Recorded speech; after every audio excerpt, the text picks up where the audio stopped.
Muy buenas tardes, damos comienzo a La Hora del Agrotécnico, el programa de radio del Instituto Agrotécnico Pedro Fuentes Godo, que depende de la Facultad de Ciencias Agrarias de la UNE. En la conducción del programa, quien les habla, Natalia Ambrosio. Soy ingeniera agrónoma, periodista agropecuaria, y me acompaña en la producción del programa Sonia Roldán. El 18 de marzo se conmemora el Día del Ruralista. Se celebra el Día del Ruralista cada 18 de marzo desde 1989, con el objetivo de destacar el protagonismo y la imagen del hombre y mujer de campo que trabaja desde su actividad para el bien del país.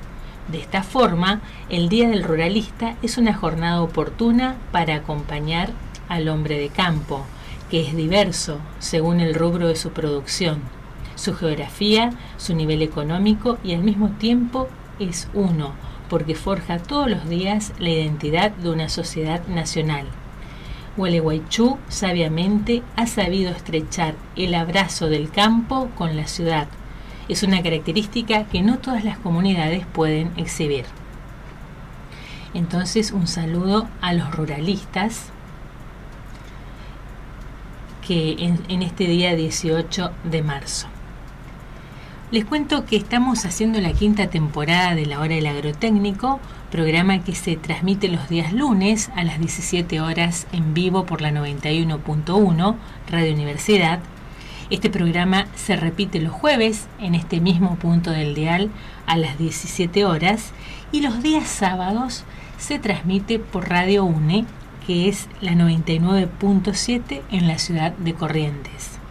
Radio UNE que este año cumple 20 años en el aire. En el programa de hoy contamos con la presencia de la ingeniera agrónoma, doctora en ecología, Corina Leconte. Buenas tardes, Corina. Buenas tardes, ¿cómo estás? Muy contenta de que estés en el programa para tratar un tema que tiene mucho interés en la gente.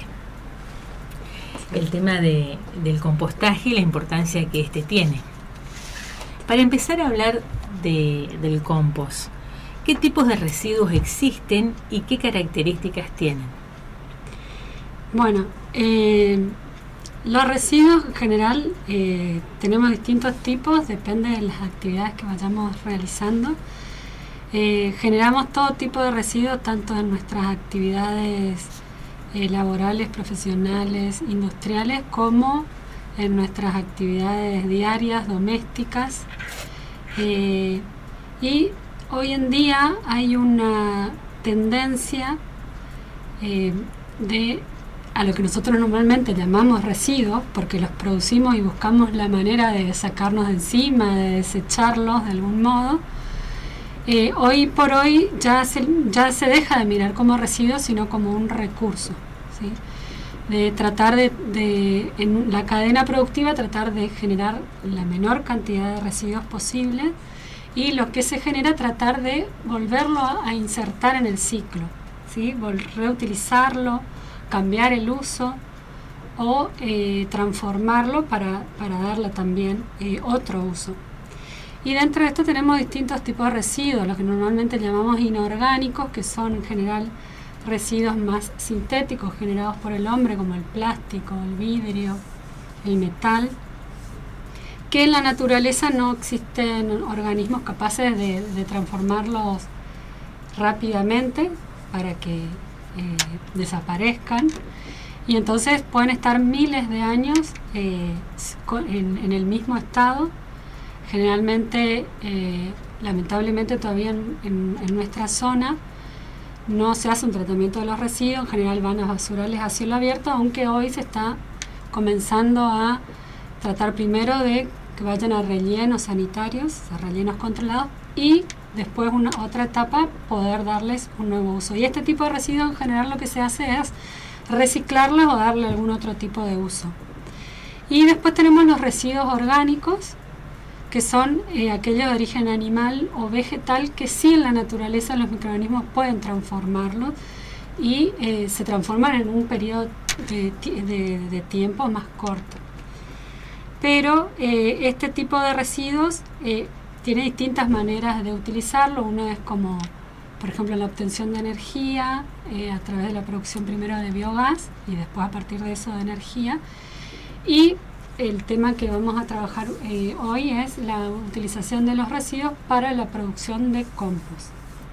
¿Cómo se manejan entonces estos residuos?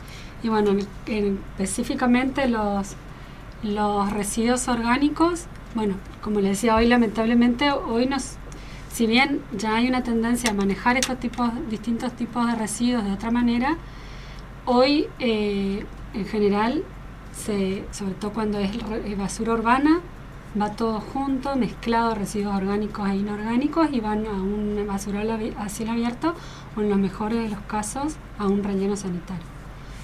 Pero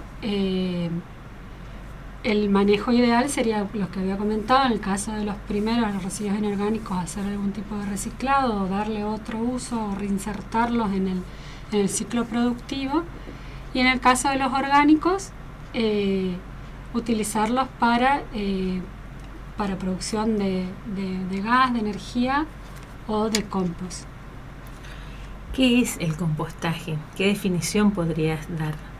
Bueno, el compostaje justamente es el proceso a partir del cual obtenemos este compost.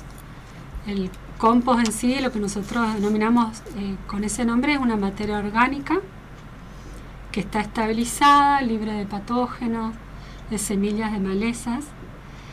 Y este proceso de compostaje es un proceso de transformación de todos los residuos orgánicos, o sea, de origen animal y vegetal, por una comunidad de microorganismos.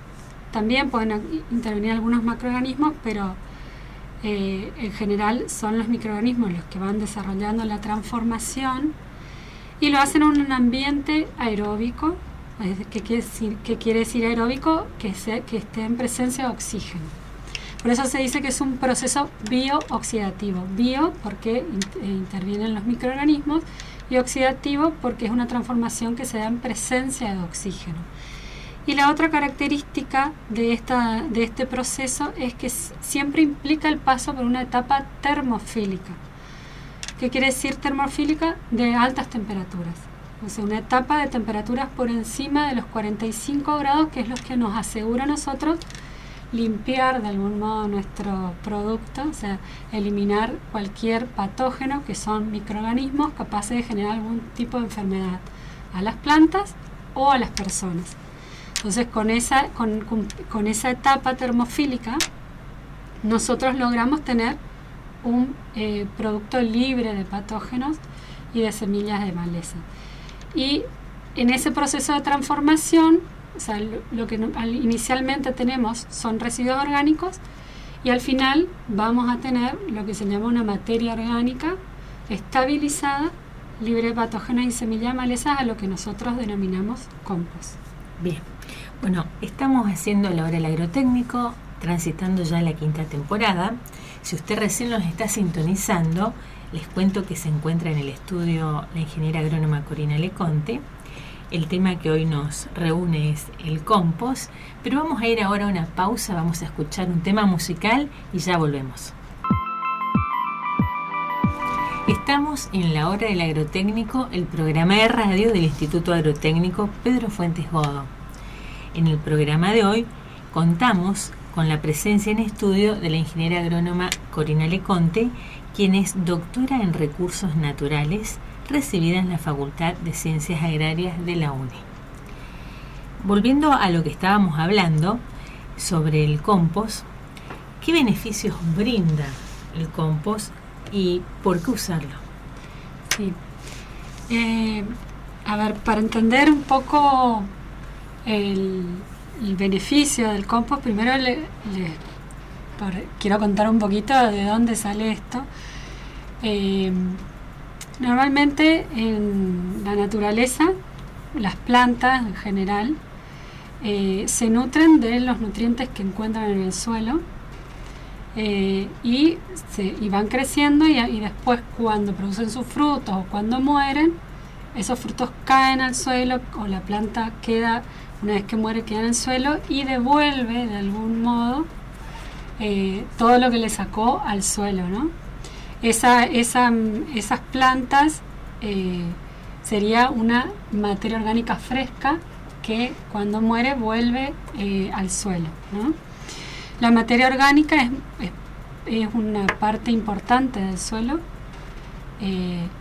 que le otorga al suelo calidad productiva, porque permite un ciclo de nutrientes donde sobre la materia orgánica actúan los microorganismos, o sea, se genera una actividad biológica en el suelo, permite que el suelo tenga una estructuración, que eso favorece a que en el suelo haya una buena circulación de agua, que haya una buena irrigación para que las raíces de las plantas puedan desarrollarse bien. ¿Qué es lo que pasa? Durante muchos años, esto es lo que ocurre en la naturaleza, lo que estoy contando, ¿no? Pero durante mucho tiempo, cuando uno hace una producción a gran escala de cultivos, normalmente las plantas crecen y después nosotros lo que hacemos es cosechar todo ese material, o la planta completa en algunos casos, o sus frutos, y los llevamos, lo sacamos, digamos, del ciclo natural. Claro. Entonces esta materia orgánica fresca no vuelve al suelo, ¿sí? Consecuencia de esto es que los suelos con el tiempo, si siempre que haya un mal manejo, si se hace un buen manejo de los suelos y de los cultivos, no pasa esto, los suelos se van degradando por esta falta de materia orgánica o falta de una nueva incorporación de materia orgánica. Entonces, el compost, acá viene la importancia del compost. Nosotros con el proceso de compostaje reproducimos de alguna manera lo que ocurre en la naturaleza.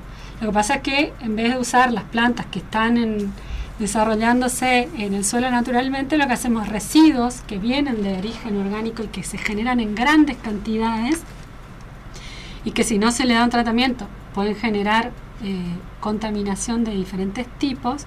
Lo que hacemos nosotros es tomar esos residuos y reproducir de algún modo lo que pasa en la naturaleza. O sea, los microorganismos van transformando eso en una materia orgánica estable. ¿Qué ventaja tiene que en vez de tomar esos residuos y aplicarlos directamente al suelo? Es que esos residuos pueden venir, por ejemplo, entre los residuos orgánicos tenemos los estiércoles de distintos animales. Y estos pueden venir con distintos patógenos que generan enfermedades a las personas. O si usamos residuos vegetales, pueden venir con microorganismos patógenos que puedan generar enfermedades a las plantas. Y además, en la misma transformación que generan los microorganismos, se liberan distintas sustancias que pueden ser fitotóxicas, se dice, o sea, que pueden generar algún inconveniente en el desarrollo de las plantas. Entonces no es conveniente aplicar estos residuos directamente al suelo.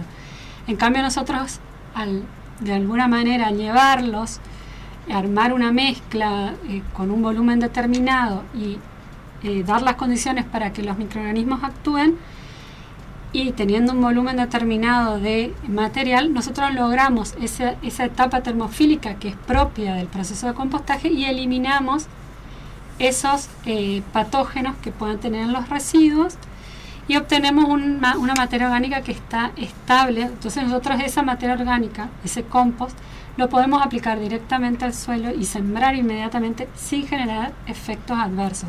Y le devolvemos al suelo esa materia orgánica que habíamos quitado. Bien. ¿Cómo hacer un buen compostaje? Bueno, para hacer un buen compostaje uno tiene que tener en cuenta, lógicamente, qué es lo que necesitan los microorganismos para desarrollarse. En primer lugar, si bien decimos que se pueden utilizar residuos orgánicos, hay diferentes tipos de residuos orgánicos. Algunos que son más ricos en nutrientes y particularmente en nitrógeno, y otros que son menos ricos en este nutriente, ¿no? que solemos decir más ricos en carbono. Los microorganismos necesitan, para desarrollarse, estos dos elementos en cierta proporción. Normalmente se dice una relación carbono y nitrógeno por debajo de 40. Entonces, nosotros, para que los microorganismos tengan esas condiciones y puedan desarrollarse y hacer la transformación de la materia orgánica, necesitamos darle esa relación. ¿Y cómo lo hacemos? Haciendo mezclas de residuos ricos en nutrientes con otros no tan ricos en nutrientes y más ricos en carbono. Y por ejemplo, ¿qué podrías combinar que sea rico en carbono manteniendo esta relación con nitrógeno? Por ejemplo, residuos ricos en carbono tenemos los acerrines, las hojarascas, papel, cartón, que si bien el papel y el cartón normalmente no van a un proceso de compostaje porque se los recicla de otro modo, pero son residuos orgánicos. Después las cascarillas de arroz, todos los residuos de podas, todos esos son materiales más ricos en carbono. Y los más ricos en nitrógeno son los distintos tipos de estiércoles animal, como el de vaca, de caballo, el guano de las gallinas, los de cerdo. En general todo lo que es restos de frutas y verduras son más ricos en nutrientes. Sí, son algunos ejemplos. Entonces uno, por ejemplo, podría mezclar una hojarasca, por ejemplo en una casa, la hojarasca con el residuo de las frutas y las verduras, o el corte de pasto con eso. Si uno hace poda de ramas, picarlas y usarlas. O sea, tiene que armar una mezcla de estos dos tipos de residuos. Y supongamos que yo tome el acerrín, que es muy común acá en el Chaco, o podría ser también la cascarilla de arroz que se obtiene con facilidad en Corrientes.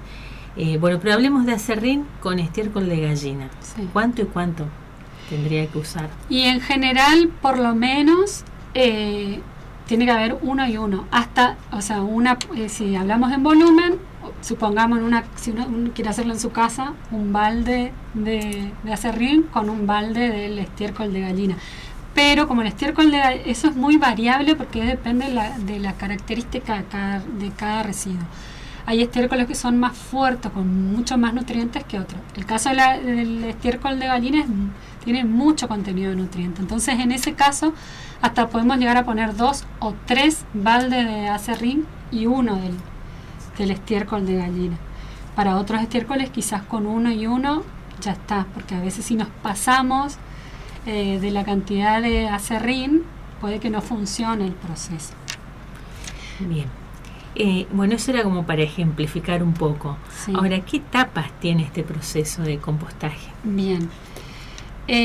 Primero, para cumplir que se den las distintas etapas, es importante no solo la mezcla, como hablamos recién, sino que tenga una buena humedad, porque los microorganismos necesitan, sin pasarnos mucho, sin que chorree agua cuando los mojamos, y asegurar que siempre esté bien oxigenado, ¿no? Por ahí uno tiene que, a esa mezcla que la hace, cada tanto voltearla o moverla, como para ayudar a que ingrese oxígeno, porque los microorganismos necesitan oxígeno para desarrollarse. Cuando falta oxígeno, ahí es que empezamos a sentir malos olores, así como olor como a podrido. Eso es típico que le está faltando oxígeno. Algo anda mal. Exactamente. Entonces, si nosotros tenemos todas las condiciones para que se desarrolle un buen compostaje, que eran la mezcla, la aireación, la humedad, entonces ahí empiezan a actuar los microorganismos, ¿sí? Y lo otro muy importante es tener un volumen mínimo de mezcla, ¿sí? Lo mínimo que en general conviene tener es 1 metro cúbico de material, o sea, que nuestro recipiente, o si armamos una pila, un montón de la mezcla, que tenga 1 metro de alto, 1 metro de ancho y 1 metro de profundidad como mínimo, ¿sí? Y esto porque para que se pueda cumplir las etapas que te voy a contar ahora, porque inicialmente los microorganismos, cuando uno arma recién la pila, tiene material fresco, fácilmente atacable por los microorganismos. Entonces, como que tienen comida disponible y los microorganismos empiezan a multiplicarse, crecen y tienen una alta actividad. Esta actividad que generan los microorganismos de transformación de la materia orgánica, se producen reacciones que liberan calor. Y si tenemos un buen volumen, ese calor se conserva dentro de esa mezcla y comienza a aumentar la temperatura. Normalmente las etapas del proceso se divide de acuerdo a la temperatura. En esta primera etapa, cuando uno recién arma y por unos días, tenemos temperaturas, llamamos mesofílicas, que son temperaturas parecidas a la del ambiente, por debajo de 40 grados. Pero si tenemos buen volumen, se conserva ese calor, está bien activa la flora microbiana, la temperatura comienza a aumentar y llega un momento que pasa los 45 grados. Y ahí decimos que entramos a una segunda etapa del proceso, que es etapa termofílica, con temperaturas altas. Y hay un punto dentro de esta etapa que la temperatura supera los 55. Superando los 55, nosotros aseguramos eliminar los microorganismos patógenos y semillas de malezas que puedan venir con el residuo. O sea que es una etapa muy importante del proceso. Y después, como se va acabando esa comida que es fácilmente atacable por los microorganismos, y queda el material que es de más difícil degradación, la actividad del microorganismo baja. Y por lo tanto baja nuevamente la temperatura.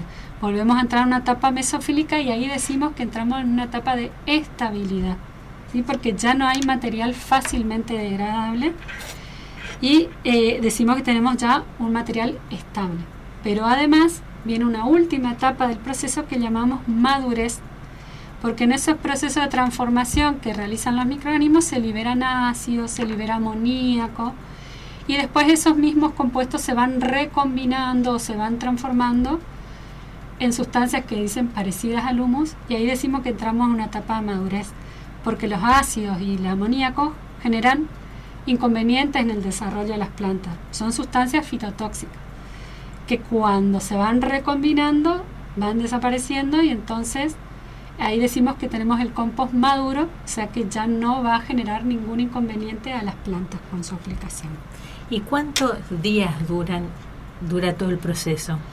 Y todo depende lógicamente nuevamente de la mezcla, del tipo de residuo con el que trabajemos, pero es un mínimo de 4 meses, ¿sí? De ahí en adelante, para que se den realmente todas estas etapas, ¿sí? Hay gente que por ahí dice que tarda menos porque a veces cambia el color, el material, pero no necesariamente está listo, por más que uno lo ve con un color parejo, porque todavía puede llegar a tener sustancias fitotóxicas.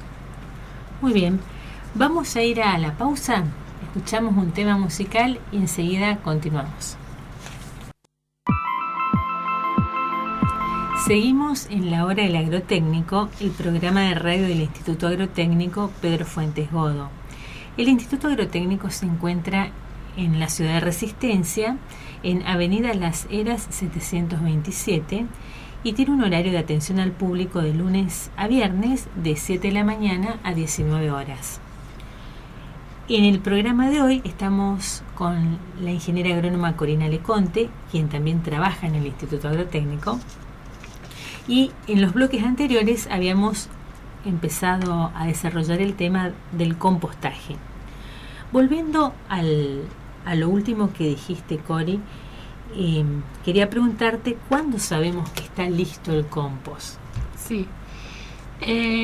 A ver, si uno va a hacer un compost en su casa, una manera de saber si está listo es porque el color del material se vuelve uniforme, un color oscuro.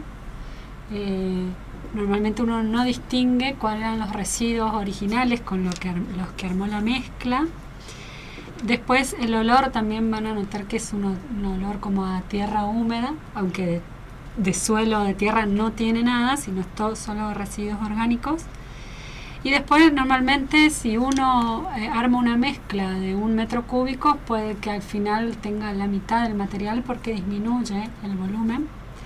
Y si uno tuviese un termómetro y pudiera hacer el seguimiento de la temperatura como para ver cómo se van dando las distintas etapas, un indicador de que puede estar estabilizándose el compost es con la medición de temperatura, porque vamos a pasar de una etapa de altas temperaturas a una temperatura que va a ir variando igual a la temperatura ambiente. De todos modos, para el que llega a producir a gran escala y para venta, hoy hay una norma que ha salido en la Argentina para poder inscribir el producto como compost y para que uno pueda certificar el proceso. O sea, hay cierta exigencia, uno, certificar el proceso, o sea, poder demostrar que se cumplieron estas distintas etapas, que se pasó por la etapa termofílica, y después hay una exigencia de distintos tipos de análisis que se hacen para poder determinar que el compost está apto para ser utilizado. Y normalmente son distintos indicadores que se miden, que se determinan en laboratorio, que te indican que realmente tu producto esté estable o que esté maduro. Se exige distintos análisis para estabilidad y otros para madurez, además de analizar que esté libre de metales pesados, que esté libre de patógenos o por lo menos con un número de microorganismos bajo, y también se analiza la calidad agronómica. O sea que uno puede mandar a hacer análisis y en el caso de uno lo haga en su casa, bueno, poder ver este tema del color, del olor, y uno, por ejemplo, para saber si realmente lo puede usar, puede hacer una prueba antes de colocar a las plantas, tomar un puñadito, agregarle unas semillitas o de lechuga o de tomate que se puede conseguir y ver si crecen bien. Es un indicador de que el producto está apto para ser usado. Cuando vos terminás de hacer el compost, ¿conviene tamizarlo? ¿Y por qué habría que, si se tamiza? Sí. Por un lado, en esta norma está la exigencia de tamizar, pero eso va a depender también del uso que se le vaya a dar al compost, ¿sí? Y depende también del residuo, de la mezcla original. Si hay veces que se utilizan todos materiales bastante finos y quizás no sea necesario tamizarlo. Pero normalmente es conveniente porque si bien uno para llevar adelante el proceso normalmente conviene trabajar con tamaños de partículas, o sea, que estén entre 1 a 5 centímetros. Entonces normalmente si uno tiene ramas, por ejemplo, como residuo, lo que se hace es triturarla previamente, porque si no, el tiempo que tarda el microorganismo para degradar un tronco, que un chip, es distinto.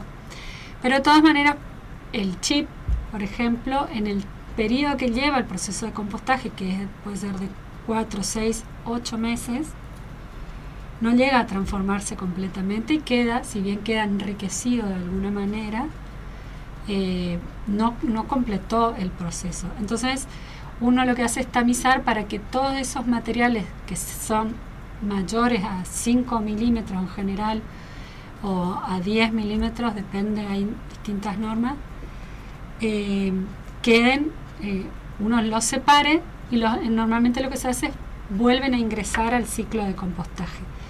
Porque si van eso, o sea, todo el material fino es el que uno lo vende y lo utiliza. Digo que eso también va a depender del uso, porque hay veces que si uno va a aplicar el material en árboles, quizás no necesite tamizar. Pero si lo va a ocupar en una huerta, sí. Porque esas partículas grandes que no han terminado de degradarse pueden llegar en algunos casos a generar algún tipo de inmovilización de nutrientes que estén en el suelo. Entonces conviene separarlo. Puede afectar a una huerta, puede afectar a una planta ornamental, pero no quizás a un árbol. Entonces, en un caso quizás convenga tamizar y en otros no.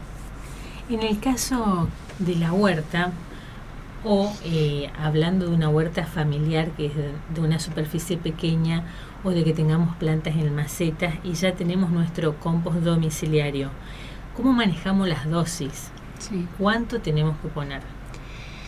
Bueno, en general se habla, para una gran escala, por ejemplo, se habla de unas como dosis agronómicas de entre 20 y 40 toneladas por hectárea lleva de compost, ¿sí?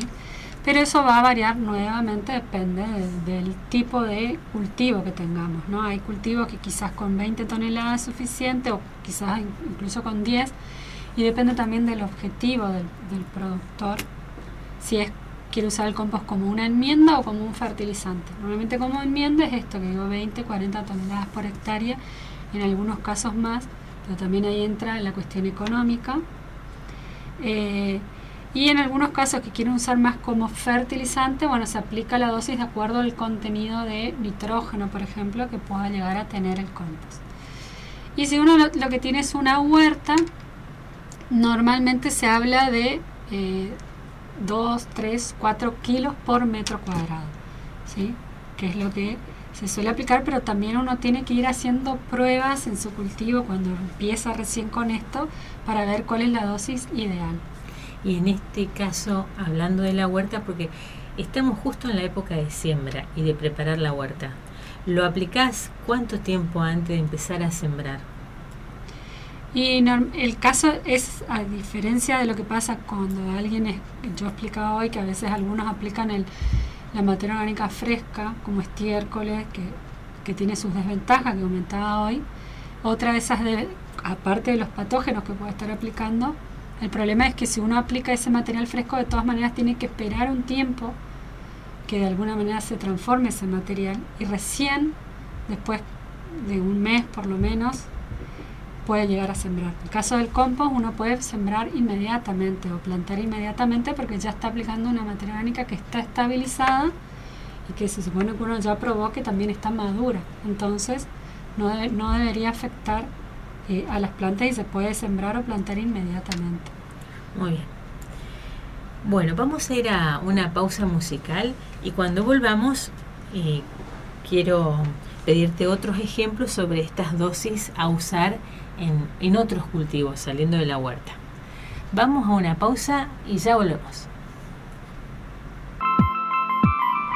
Estamos llegando al último bloque de la hora del agrotécnico del día de hoy. En el estudio se encuentra la ingeniera agrónoma Corina Leconte, quien es doctora en recursos naturales, egresada de la Facultad de Ciencias Agrarias de la UNE. Y estábamos hablando del compost. Y en el bloque anterior quedé con una pregunta pendiente en relación a la dosis a usar. ¿Qué dosis se debe usar del compost en macetas? Bueno, en macetas, sobre todo para los que son productores de plantas ornamentales, nunca usan el 100% de compost o sea, como sustrato para la producción de plantines.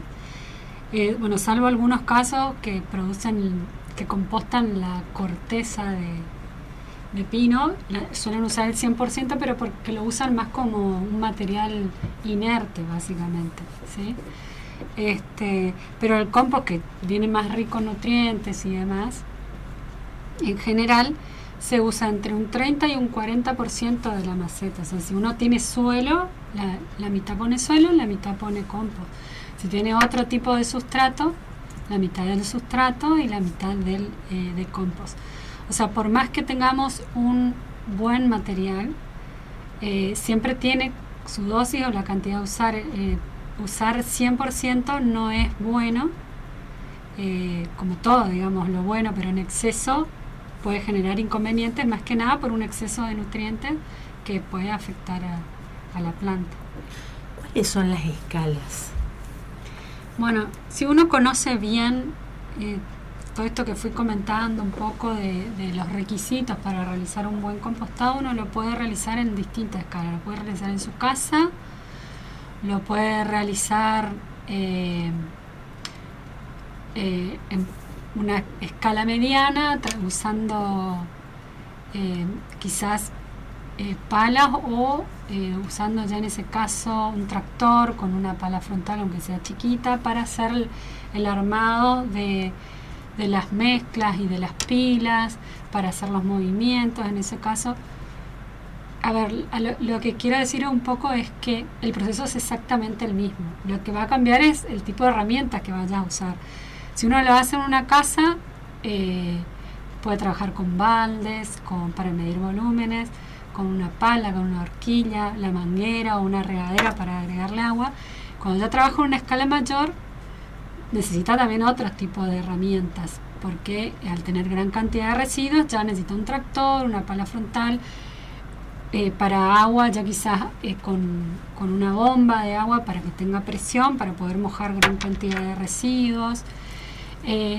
Después también existen muchos que producen compost hoy en día, tanto acá en Argentina como en el mundo, que ya tienen mayores superficies, incluso de planta de compostaje para producir compost. Y en esos casos existen herramientas específicas para realizar los volteos que se llaman volteadoras de compost. Algunas son llevadas por tractor, otras incluso son autopropulsadas. Entonces, y ya se utilizan palas frontales que son mucho más grandes, que tienen mayor capacidad de trabajo. E incluso hay lugares donde trabajan ya con reactores de compost, o sea, son como recipientes cerrados grandes donde realizan la mezcla y por lo menos cumplen la primera etapa termofílica, logran los tiempos necesarios, que está normado cuáles son los tiempos mínimos que tienen que tener con temperaturas por arriba de 55, cumplen esa etapa y después salen de esos reactores y todo el resto de la etapa de estabilización y madurez las realizan afuera del reactor y ya sin demasiado manejo sobre la pila. E incluso algunos lugares que trabajan con pilas tienen tubos perforados donde van inyectando aire constantemente, entonces uno no tiene que estar haciendo el volteo y le inyectan el aire y tienen sensores y todo para determinar, o sea que tenemos desde lo mínimo que uno puede tener en la casa hasta técnicas más sofisticadas. Bueno, una última preguntita Sí. antes de que lleguemos al fin del programa. Y como para ir resumiendo todo esto que venís contando, pero para la pequeña escala, Ujú. ¿qué consejos darías para hacer el compost domiciliario? Bueno, acá hay una cuestión que siempre se escucha, que la gente habla que tiene una compostera en su casa, que produce compost, que hay gente que lo hace Sí. y que lo felicito porque me parece algo buenísimo. Lo que pasa es que por ahí se confunde un poco y se llama compost algo que en realidad no es compost. O sea, porque si yo tengo que dar el consejo para producir compost en la casa, yo les aconsejaría que mínimamente tienen que tener un volumen de 1 metro cúbico inicial de mezcla para poder cumplir la etapa termofílica, que por definición, para obtener un compost vos tenés que pasar por una etapa termofílica para asegurar que eliminás microorganismos patógenos y semillas de maleza. Entonces, para obtener un compost, desde el vamos, que tendrías que tener un volumen que para una casa 1 metro cúbico es mucho. ¿Sí? Quizás para, si uno hace producción, 1 metro cúbico es poco, pero para una casa es mucho porque es difícil que logres tener 1 metro cúbico de volumen con lo que consumís diariamente.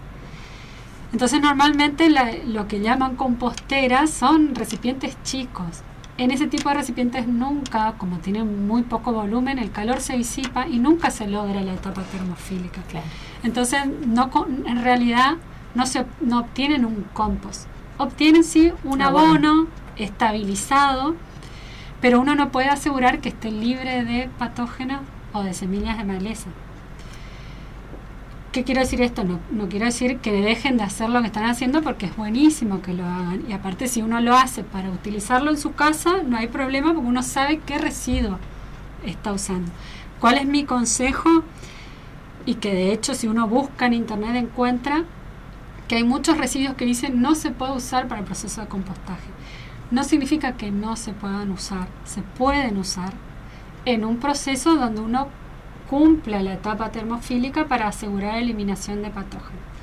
Pero en una casa donde uno no puede asegurar esa elevación de temperatura, entonces mi consejo es usar residuos que uno sepa que no son peligrosos. Bien. Por eso, en general, uno encuentra que dicen no se puede usar, por ejemplo, carnes, o no se pueden usar los estiércoles de los perros. ¿Por qué? Porque uno no puede, si el perro está enfermo y lo colocamos ahí, van los patógenos después a nuestra huerta, a nuestras plantas ornamentales y lo diseminamos porque no podemos eliminarlos, porque no cumplimos esa etapa termofílica. Entonces normalmente se aconseja no usar ese tipo de residuos o carne en mal estado, ese tipo de cosas. Juntan gusanos. Claro, si uno puede lograr un volumen suficiente que levante temperatura, uno elimina cualquier gusano que quiera meterse en la carne y demás. Entonces, por eso normalmente se aconseja no usarlos. Lo que no significa que en un proceso de compostaje de mayor escala no pueda usarse. De hecho, se hace compostaje. Se hacen incluso compostaje de animales muertos. O sea que se puede, pero obviamente son muy estrictos los controles en esos casos. Pero entonces en una casa, si uno quiere producir y asegurarse realmente tener un buen producto que no vaya a afectar, incluso colocamos restos de verdura que venían enfermas, después ponemos nuestra huerta y diseminamos la enfermedad. Pero entonces, si quiere lograr asegurar que su producto sea sano, mínimo 1 metro cúbico para cumplir todas las etapas. Bueno, muchas gracias, Corina, por haber estado en el estudio para hablar del tema, para desarrollarlo. Así que muchas gracias por colaborar con el programa. No, de nada, cuando gustes. Te vamos a volver a invitar. Bueno, gracias. Y nos estamos despidiendo del programa hasta el próximo lunes, que volvemos a hacer el programa en vivo. Agradecemos a todas las personas que nos acompañan, que nos escuchan, y aprovecho este programa para saludar a todos los que hacen Radio UNE en estos 20 años que están cumpliendo. Desde la hora del agrotécnico le enviamos un saludo. Y a usted que nos escuchó, que termine muy bien la tarde, lo que resta del día. Y nos despedimos con un tema musical de Phil Collins, que hoy está cumpliendo años.